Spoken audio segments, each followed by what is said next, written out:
Alain, propos d'un Normand. La cathédrale et la ville.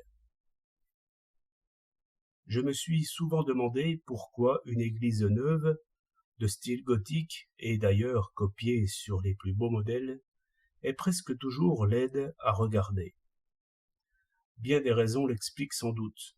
Par exemple, la couleur des pierres et la netteté des lignes, sur lesquelles l'air et la pluie n'ont pas assez mordu. Surtout, on les construit d'ordinaire sur de grandes places. Cela ne convient pas du tout au gothique.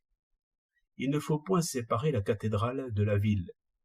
Une ville de vieux style, avec ses rues tortueuses et son entassement de petites maisons, voilà le cadre pour une cathédrale. Il faut que les tours sortent d'une forêt de toits et de cheminées. Allez à Bon Secours et donnez-vous le spectacle du vieux Rouen. Vous verrez que les tours et les maisons forment une seule chose.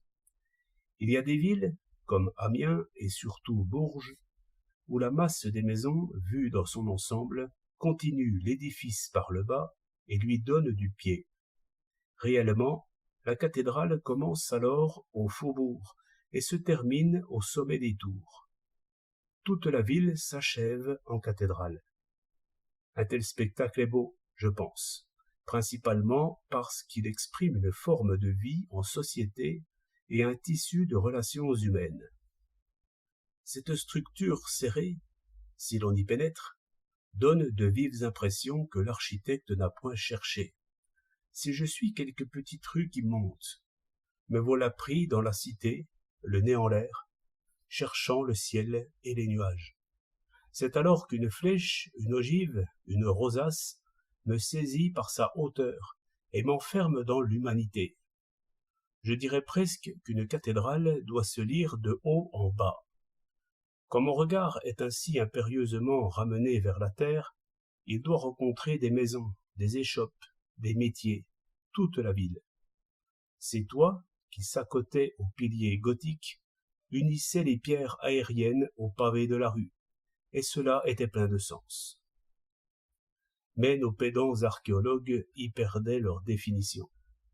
Ils admirent une belle cathédrale, et ils admirent une vieille maison, mais non pas l'union des deux.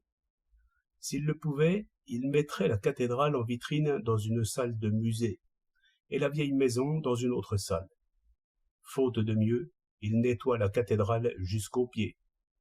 Ils voudraient une grande plaine de macadam tout autour. L'erreur de Viollet-le-Duc, qui a si bien manqué la façade de Saint-Ouen, c'est qu'il a construit sur papier. Cette façade n'est pas laide à vue de touriste, ou ramassée sur un papier à la hauteur des yeux.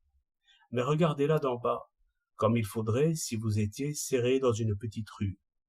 Alors les parties hautes ne remplissent pas le ciel. Tout le bas, qui s'enfonce à pic dans la terre, est inhumain comme un mur de forteresse. Abordez maintenant la cathédrale de Rouen par la rue du Bac, et vous éprouverez la puissance des pierres. 18 décembre 1908.